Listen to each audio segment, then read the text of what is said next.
बहिणीच्या पवित्र नात्याचा आणि स्नेहाचा सण म्हणजे रक्षाबंधन। हाच सण सामाजिक बांधिलकीच्या भावनेतून धुळे शहरातील प्रगती महिला मंडळाने देवपूर येथील संमती मतिमंद मुलींच्या विद्यालयात मोठ्या उत्साहात साजरा केला। यावेळी विशेष मुलांच्या मनगटावर राखी बांधून आणि त्यांना खाऊ देऊन मंडळाच्या सदस्यांनी एक अनोखा आनंदोत्सव साजरा केला, ज्यामुळे विद्यालयातील वातावरण भारावून गेले होते। शहरातील देवपूर परिसरातील वाडी बोकर रोडवर श्री राधे गोविंद बहुउद्देशीय संस्थेद्वारे संचलित संमती मतिमंद मुलींचे विद्यालय आहे।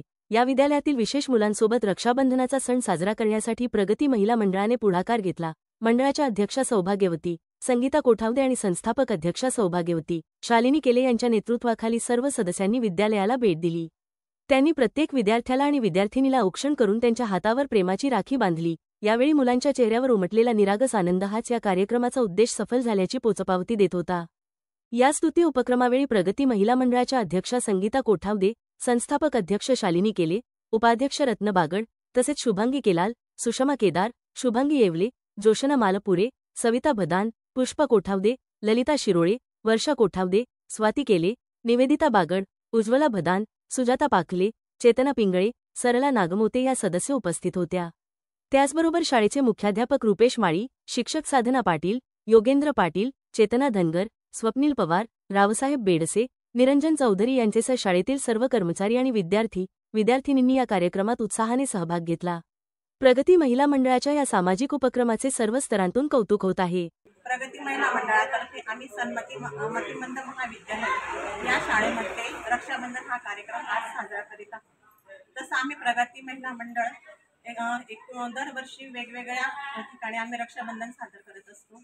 मागच्या वर्षी आम्ही एसटी महामंडळ, त्यानंतर आम्ही पोलीस स्टेशन, असं नंतर मुकबधीर शाळा झाली, अंधशाळा झाली, नंतर अनाथाश्रम झाले, अशा ठिकाणी आम्ही रक्षाबंधन हा प्रोग्राम साजरा केलेला आहे। आजचा हा कार्यक्रम साजरा करण्याचं विशेष म्हणजे बोलत्या माणसाशी कोणीही बोलू शकतं, पण अबोल माणसाशी बोलून त्यांच्या मनातलं ओळखणं हे फार कठीण असतं आणि ते हे ह्या शाळेमध्ये आज आम्हाला बघायला मिळते।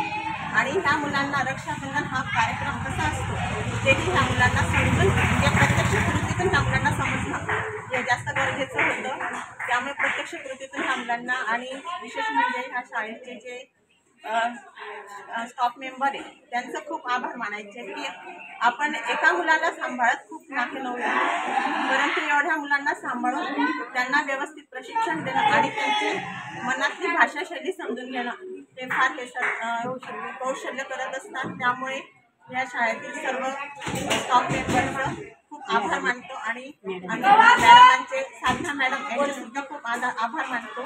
आणि असेच वेगवेगळे प्रगती महिला मंडळातर्फे आम्ही रक्षाबंधन हा साजरा करत असतो। तसंच आजचा हा कार्यक्रम आम्ही तिथं साजरा केला आहे।